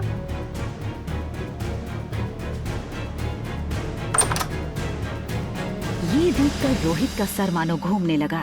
वो सोच रहा था कि भले ही आर्यन सिर्फ 6 साल का था, उसे इतनी समझ तो थी कि उसे कौन से वॉशरूम में जाना चाहिए, लेकिन वो ये नहीं जानता था कि जिसे वो आर्यन समझ रहा था वो दरअसल रिया थी। रोहित ने वहीं खड़े खड़े डॉक्टर अग्रवाल को फोन लगाया। डॉक्टर अग्रवाल मारवास की मल्टी स्पेशलिटी हॉस्पिटल के डीन थे। Hello Rohit, how are you? Doctor, I guess Aryan needs a immediate psychological attention. वो होटल में किसी गेस्ट को अपनी मॉम समझने लगा है और वो relax Rohit, no need to panic, it's normal. Usually इस उम्र में बिना माँ के बच्चे ऐसा करते हैं। इनफैक्ट कई बच्चे तो अपनी मरी हुई माँ से बातें भी करते हैं। It's just a passing phase. फिर भी अगर सिम्टम्स लॉन्ग लास्टिंग रहे तो let me know and I will appoint the best child psychologist for you, okay? Okay doctor, thank you. ठीक उसी वक्त अनिका आर्यन को लेकर मेन एंट्रेंस से आई। आर्यन ने पीछे से पापा को पहचाना। उसे पता था कि अगर पापा ने आर्यन को उसे किसी अजनबी के साथ बाहर से आते देख लिया तो उसकी खैर नहीं। इससे पहले कि रोहित उनकी तरफ मुड़ता, आर्यन अनिका के पीछे से स्टेयरकेस के रास्ते ऊपर चला गया। रोहित किसी की भी परवाह किए बिना अनिका पर टूट पड़ा। क्या चाहिए तुम्हें? क्यों कर रही हो मेरे बेटे के साथ ऐसा?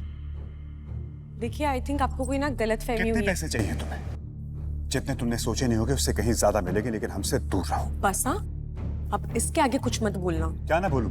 तुमने मेरे बेटे की हालत देखी है? और आप मेरे बेटे के सामने जो बकवास कर रहे हैं, आपको समझ आ रहा है उस पर क्या असर पड़ेगा? हाँ रिया,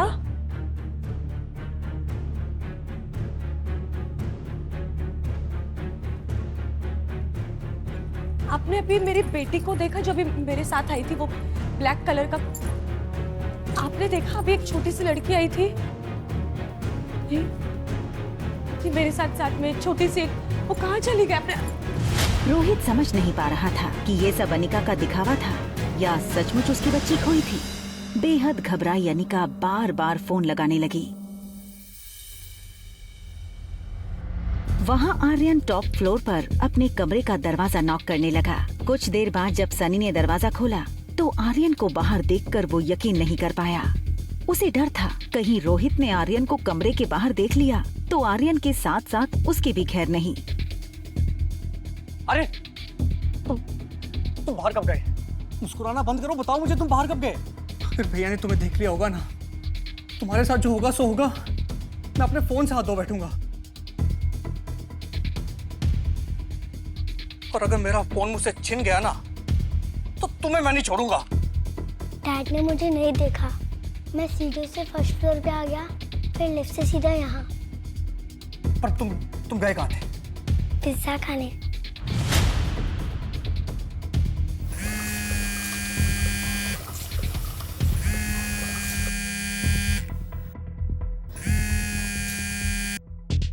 हाँ हेलो मम्मा। मम्मा मैं वॉशरूम में हूँ। रिया की इतनी बात सुनकर अनिका की जान में जान आई। रिया,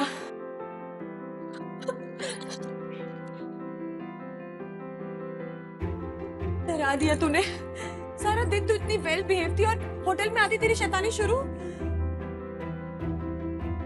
आपका पिज्जा बहुत टेस्टी था मम्मा।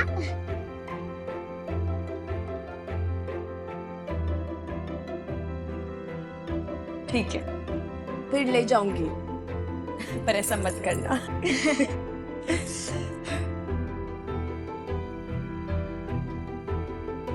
वॉशरूम के सामने एक सर्विस लिफ्ट थी।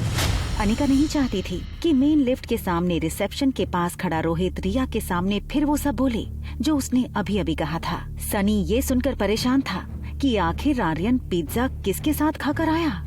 उसे लगा इससे पहले कि रोहित को कहीं से पता लगे मुझे ही सब कुछ बता देना चाहिए। हाँ बोलो। हेलो भैया, ये आर्यन कहीं से पिज्जा खाकर आया है। हाँ मैं उसे अपने साथ ले गया था। एक मिनट, आर्यन ऊपर तुम्हारे साथ है? हाँ।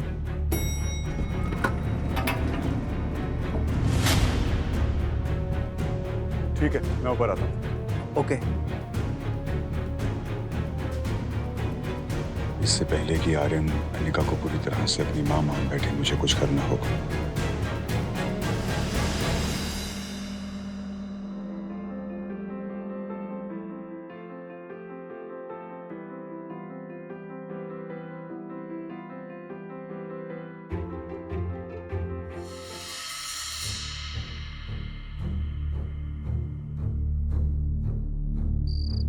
रात के 11 बज चुके थे। अनिका अपने स्वीट के बेडरूम में बेड पर लेट गई। सारे दिन की थकान के बाद अब उसके शरीर की कमजोरी उसकी आंखों में साफ दिखाई दे रही थी। वहाँ बगल में रिया बेड पर लेटी तो थी, मगर नींद उससे कोसों दूर थी। रिया की आंखों के सामने बार बार एक ही फिल्म चल रही थी। रिया, मम्मा और डैड घूमने गए हैं और रिया डैड के कंधों पर बैठी है। मम्मा, कितना अच्छा होगा ना जब आप और डैड दोनों साथ रहोगे, है ना? अनिका की कच्ची नींद अब गहरी हो चुकी थी, इसलिए उसने रिया की बात नहीं सुनी। रिया ने मम्मा को डिस्टर्ब न करने का सोच के उसे हक कर लिया। अपनी आंखें बंद की, ये सोचकर कि शायद नींद आ जाए। वहाँ आर्यन की भी हालत कुछ वैसी ही थी। खुली आंखें और नींद गायब। आर्यन अपने कमरे में हमेशा डैडी के साथ सोता था, मगर आज उसके साथ थी मॉम के साथ बिताए वक्त की स्वीट मेमोरीज। मॉर्निंग बर्ड्स की मीठी आवाजों के बीच आर्यन की आंखें खुली। बीती रात उसे काफी अच्छी नींद आई थी, और क्यों ना हो, आर्यन ने जिंदगी में पहली बार माँ का स्पर्श महसूस किया था।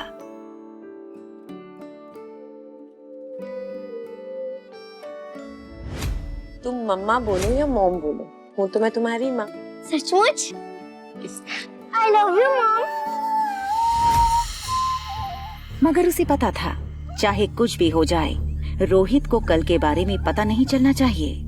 आर्यन ब्लैंकेट हटाकर बेड से उतर गया, अपने स्लीपर्स पहने और बाथरूम में चला गया। रोहित की आंखें भले ही लैपटॉप स्क्रीन पर थीं, उसका ध्यान पूरी तरह से आर्यन पर था।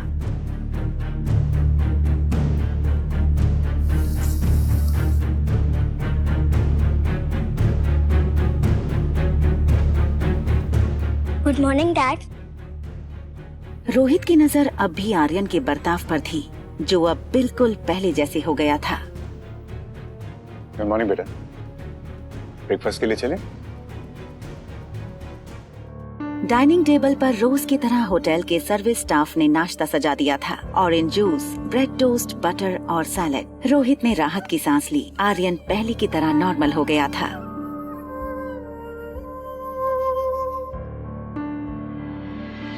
दूसरी तरफ कामिनी सुबह 7 बजे से कुणाल के घर के बाहर अपनी कार में कुणाल के निकलने का इंतजार कर रही थी।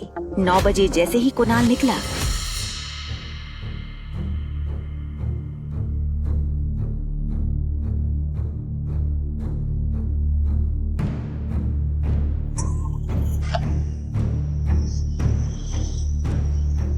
अनिका की सौतेली बहन कामिनी अपने होने वाले मंगेतर कुणाल का अपनी कार से तेजी से पीछा कर रही थी।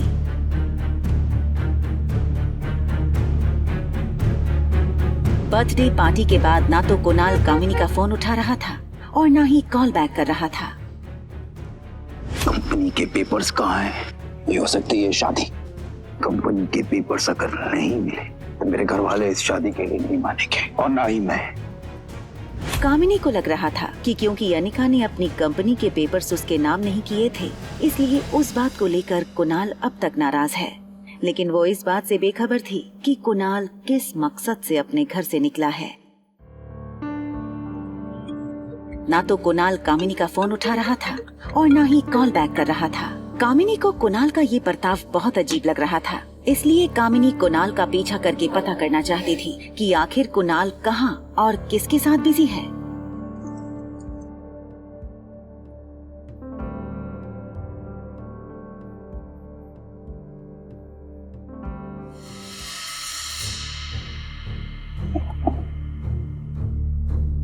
कुणाल की गाड़ी होटल पैराडाइज के गेट पर रुकी।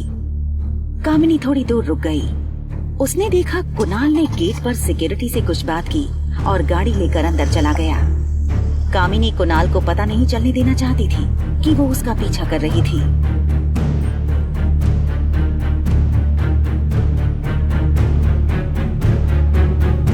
उसने देखा कुणाल वैले पार्किंग के लिए अपनी कार दे रहा था।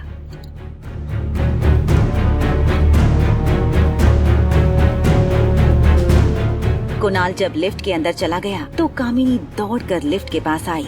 उसने देखा कि लिफ्ट 4th फ्लोर पर रुकी और उसने कुणाल का पीछा करने का मन बना लिया। कामिनी जानना चाहती थी कि आखिर कुणाल इस होटल में क्या कर रहा है। 4th फ्लोर का कॉरिडोर खाली था। कामिनी चुपके से बाहर आई।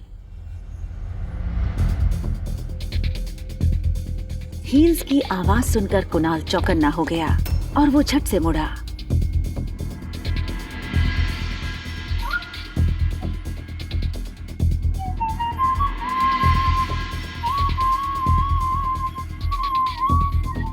कॉरिडोर की राइट साइड से कुणाल की आवाज आई। कुणाल होटल के कुछ स्टाफ मेंबर्स को इंस्ट्रक्शंस दे रहा था। मेरे दोस्त लोग आज 6 बजे से आना शुरू हो जाएंगे। फाइन। मैं नहीं चाहता हूँ कि उन्हें किसी भी तरीके की कमी हो। जी। और भी पैसे मिल जाएंगे, लेकिन कोई प्रॉब्लम नहीं होनी चाहिए। दरअसल मैं चाहता हूँ कि ये पूरे हॉल को आप फूलों से सजा देना और वहां पे ना मुझे एक स्पॉटलाइट चाहिए और एक फॉलो लाइट चाहिए मुझे, जो मुझे फॉलो करे, ताकि जब मैं उस Any problem, sir? नहीं, जब मैं इस दरवाजे से अंदर आऊंगा ना जी, तो मेरे हाथ में एक फूलों का गुलदस्ता होगा। मैं चाहता हूँ कि वो स्पॉटलाइट मुझे उसी वक्त फॉलो करे, ताकि जब मैं उस लड़की के पास जाऊं तो इस हॉल की सारी लाइटें उसी वक्त ऑन हो जानी चाहिए। एंड मेक श्योर, मैंने एक गाना सेलेक्ट किया है, डीजे वाले को बोल के वो गाना उसी वक्त बजवा देना। नोटेड। दरवाजे के बाहर खड़ी कामिनी कुछ समझ नहीं पा रही थी कि कुणाल आखिर करना क्या चाहता था।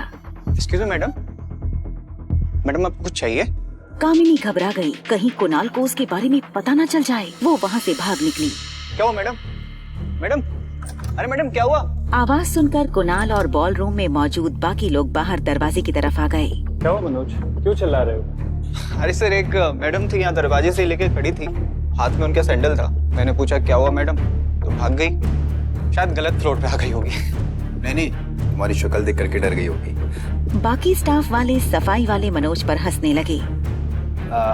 अच्छा सुनो, मेरा एक काम करोगे? हाँ सर करूंगा। देखो, अगर काम करोगे तो। कुणाल ने मनोज के हाथ में 2000 रुपए दिए। 2000 रुपए हुए तुम्हारे। रखो रखो।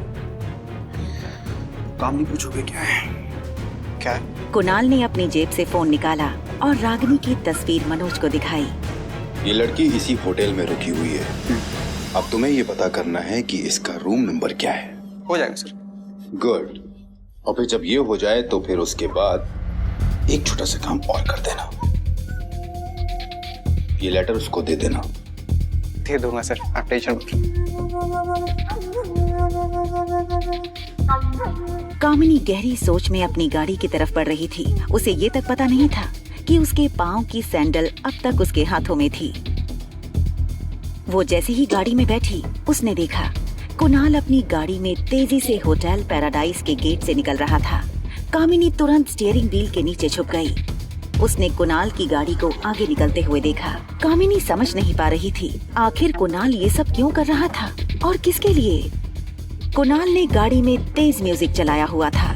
कुणाल ये मैसेज अपने नजदीकी दोस्तों को करने वाला था। वो चाहता था कि वो अपनी नई खूबसूरत दोस्त को अपने सारे फ्रेंड से इंट्रोड्यूस करवाए। गाड़ी चलाते हुए मैसेज भेजने वाले कुणाल को ये पता नहीं चला कि कब उसने गलती से ये मैसेज कामिनी को भी भेज दिया।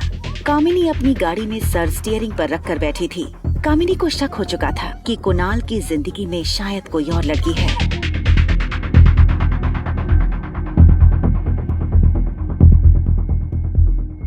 आज शाम 6 बजे होटल पैराडाइज के हॉल रूम में पहुंचा।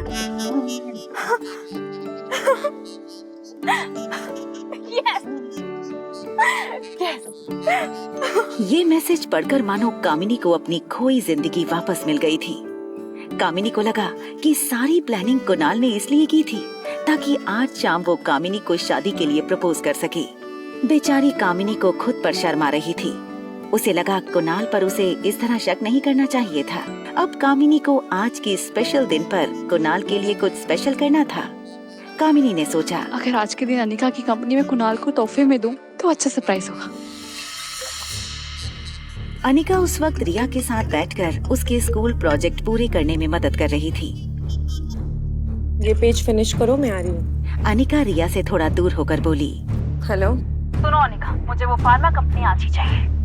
कीमत जो तुम चाहो, तुम्हारी सोच से कहीं ज्यादा कीमत देने को तैयार हूँ मैं। देखो, मैं उतना कमा लेती हूँ जिसमें मैं और मेरी बेटी खुश रह सके। उससे ज्यादा ना मेरी ख्वाहिश है और ना ही मेरी जरूरत। मैं जानती हूँ कि ये सब तुम क्यों कर रही हो। तुम्हें क्या लगता है कि ये कंपनी नाम मिलने पर कुणाल मुझसे शादी नहीं करेगा? तो ठीक है, आज शाम 6 बजे होटल पैराडाइज के बॉलरूम में आ जाना और अपनी आंखों से देख लेना कि कुणाल मुझसे कितना प्यार करता है। हिम्मत है तो आ जाना। और एक बात और अनिका, तुम्हारे बीते हुए कल के बारे में तुमसे ज्यादा मैं जानती हूँ। और अगर तुम्हें अपने पास्ट के बारे में कुछ अहम बातें जाननी है तो जरूर आना। होटल पैराडाइज इंटरनेशनल बॉलरूम शाम 6 बजे। पर क्या बात हो सकती थी वो?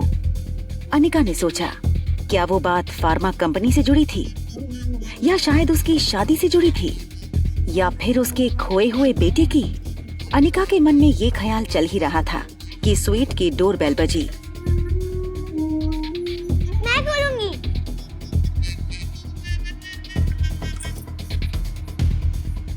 Room service ma'am.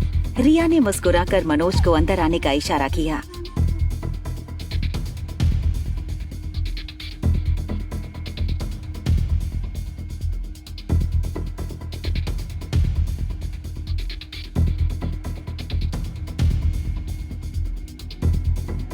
Madam, it's done. ये तो वही मैडम है जिसको लेटर देना है। अनिका ने अपने पर्स से 100 की नोट निकाली और मनोज के हाथ में थमा दी। मनोज ने अपनी जेब से कुणाल का लेटर निकाला और अनिका के हाथ में दे दिया।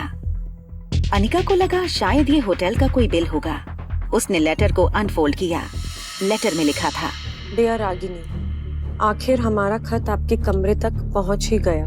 हमारी दोस्ती को भी एक मौका दीजिए। आज शाम 6 बजे होटल के बॉलरूम में। लेटर की लिखावट पर से अनिका ये समझ गई थी कि ये हरकत कुणाल की थी। बस अनिका को ये बात समझ नहीं आ रही थी कि कुणाल अगर आज शाम को बॉलरूम में कामिनी को प्रपोज करने वाला था तो उसने अनिका को वहाँ क्यों बुलाया था। और अगर तुम्हें अपने पास्ट के बारे में कुछ अहम बातें जाननी है तो जरूर आना। होटल पैराडाइज इंटरनेशनल बॉलरूम शाम 6 बजे।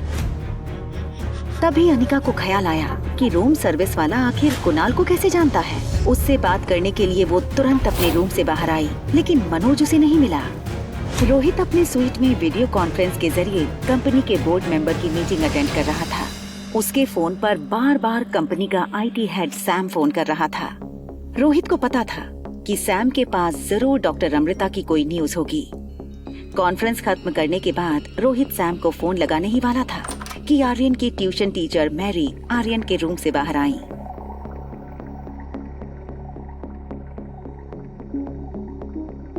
मिस्टर मारवा, आई थिंक आपको मेरी बात मान लेनी चाहिए। उसे स्पेशल बच्चों के साथ स्पेशल स्कूल में भेजना चाहिए। वैसे मैरी कई बार रोहित को ये बात बता चुकी थी, लेकिन रोहित जब भी ये बात सुनता वो बात टालने की कोशिश करता। रोहित को ये बिल्कुल मंजूर नहीं था। Please have a seat. आप बताइए क्या हुआ? Mister Marwah, I don't know how should I explain this to you. Aryan is bad in every subject. अगर कोई बच्चा एक दो सब्जेक्ट में वीक होता तो मैं समझ सकती, लेकिन वो हर सब्जेक्ट में 0 है। EVS जो सबसे सिंपल सब्जेक्ट है वो उसे बोरिंग लगता है। बाकी सभी सब्जेक्ट उसके लिए बहुत डिफिकल्ट है। होमवर्क वो करता नहीं है और ट्यूशंस में वो पढ़ाई में ध्यान नहीं देता। रोहित रोज की कंप्लेंट सुनकर परेशान हो गया था, मगर वो चाहता था कि टीचर उसे यही पढ़ाए। देखिए टीचर, अगर आप कहेंगी तो मैं आपकी सैलरी डबल कर दूंगा। क्या आप कुछ एक्स्ट्रा टाइम निकाल के आर्यन को ट्यूशन दे सकती हैं? I will be very grateful to you. Mister Marwah, मेरी सैलरी आपके बच्चे की IQ ठीक नहीं कर सकती। Teacher. Mister Marwah, Aryan is a special child and he needs special attention. I hope you understand.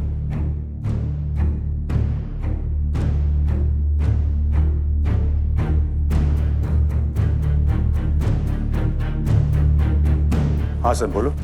Sir मैंने मेल की लोकेशन ट्रैक किया है और बहुत ही हैरान कर देने वाली बात है सर, डॉक्टर अमृता ने जिस नेटवर्क के जरिए हमें मेल भेजा है वो मनाली का ही है। एंड गेस व्हाट सर, इस वक्त डॉक्टर अमृता आपके ही होटल पैराडाइज में है। क्या रोहित को पता चल जाएगा कि अनिका ही डॉक्टर अमृता है?